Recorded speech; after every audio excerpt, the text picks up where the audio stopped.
Hello' good morning guys, সকলোকে মোৰ অন্য এটা ভিডিঅ'লৈ স্বাগতম জনাইছোঁ। এবাৰ আজি মই মোৰ মানে নহয় মাৰ ফুলবাৰী হৈ ষ্টাৰ্ট কৰিছোঁ।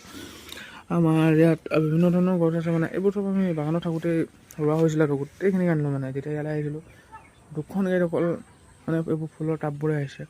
নতুন ফুল আছে, সেইবোৰ অপৰাজিতা নে কি কয় ফুলটো, শিৱ বাবাৰ অতিকৈ মৰমৰ ফুল বুলি কোৱা হয় ইয়াক। ইয়াত ভোট জলকীয়া লগোৱা হৈছে, মায়ে ভোট জলকীয়া লগাই থৈছে দেই। চক কিমান ডাঙৰ ডাঙৰ চক। তাৰপিছত এইফালে এইটো ষ্টেণ্ডটো বনাই দিছিলোঁ, যে সেইদিনাখন দেখাইছিলোঁ আপোনালোকক। সেই ষ্টেণ্ডটোৱে হয়। ষ্টেণ্ডটো কি হ'ল মানে তিনিটা ভাগ মান আছে।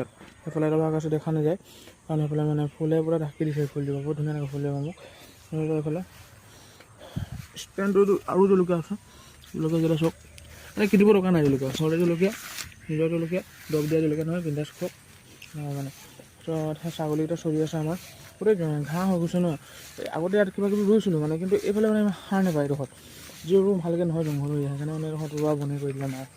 তো এইফালে খালি কিছুমান এইটো ফুলগছ হয়, নামটো নাজানো মই। বগৰী গছ এজোপা লগোৱা আছে, আৰু নেমু গছ, আম গছ আছে, মধুৰি আম আছে, সেনেকুৱাই গছজোপা আছে। আৰু এজোপা বগৰী, আৰু এজোপা হালধীয়া বগৰী, যে প্লামেই কৰে, কিন্তু আখৰি নাম নহয়। মই ইয়াক সৰুৰ পৰাই হালধীয়া বগৰী বুলি মাতোঁ, মাহঁতেও কয় হালধীয়া বগৰী বুলি। সেইটো হালধীয়া বগৰীয়ে মতা হয়। আৰু বগৰী কেইটামান দেখাইছোঁ আপোনালোকক, হৈছে কেইদিনমানৰ পিছত পকি যাব এইকেইটা চব। আপোনালোকৰ ফালে কি ৰঙত থাকে ক'ব আপোনালোকে। ইয়াত আমাৰ ইয়াত হালধীয়াকৈ হয় বগৰীটো, পকিলে হালধীয়া হৈ যায় মানে। আৰু এতিয়া খালে তিতা লাগিব, টেঙা নালাগে, তিতা লাগে। আৰু যেতিয়া পকি যায় ন, তেতিয়া খাবলৈ আৰু মানে মিঠাটো সৰু, একদম গুটিটো একদম সৰু, আৰু বগৰীটো একদম ডাঙৰ হৈ যায় মানে। যোৱাবাৰ গন্তি কৰি থৈছিলোঁ, যোৱাবাৰ প্ৰথমবাৰ লাগিছিলে 7টা লাগিছিলে। আৰু আপোনালোকেতো এই জেগাডোখৰ দেখিছেই, অলপ ব্লাৰ হৈ গৈছিলে। এইডোখৰতো আমাৰ পুখুৰী। যোৱাকালি আমাৰ তিলনি আছিলে, তো তিলনিৰ পৰা আহি আকৌ যোৱা হ'ল, খাদ্য গ্ৰহণ কৰিবলৈ যোৱা হ'ল। মানে বেলেগ মানুহে ভাত বনাই দিছিলে, তো সেইখিনি কৰি কিনে আমি খালোঁগৈ তিনিওটাই গৈ। তো আহিবলৈ পলম হ'ল, এইকাৰণে বেলেগ জেগাত যোৱা নহ'ল। এইফালে বিয়া এখনো আছিলে, তো বিয়াখনত আমি এনেও যাব নোৱাৰোঁ। বিয়া নহয়, ঘৰ উঠা বুলি আছিলে। ঘৰ উঠাখনত আমি নগ'লোঁ, নাযাওঁৱে মানে, কোনে গৈ থাকিব।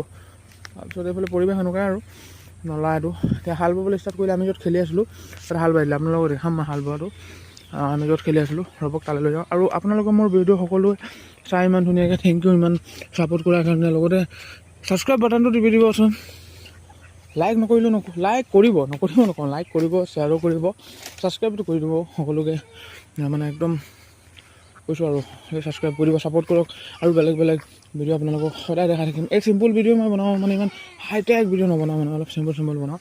আপোনালোকে সকলোৱে ছাবস্ক্ৰাইব কৰিব, আৰু মোৰ ভিডিঅ'টোক একদম মৰম জনাব দেই।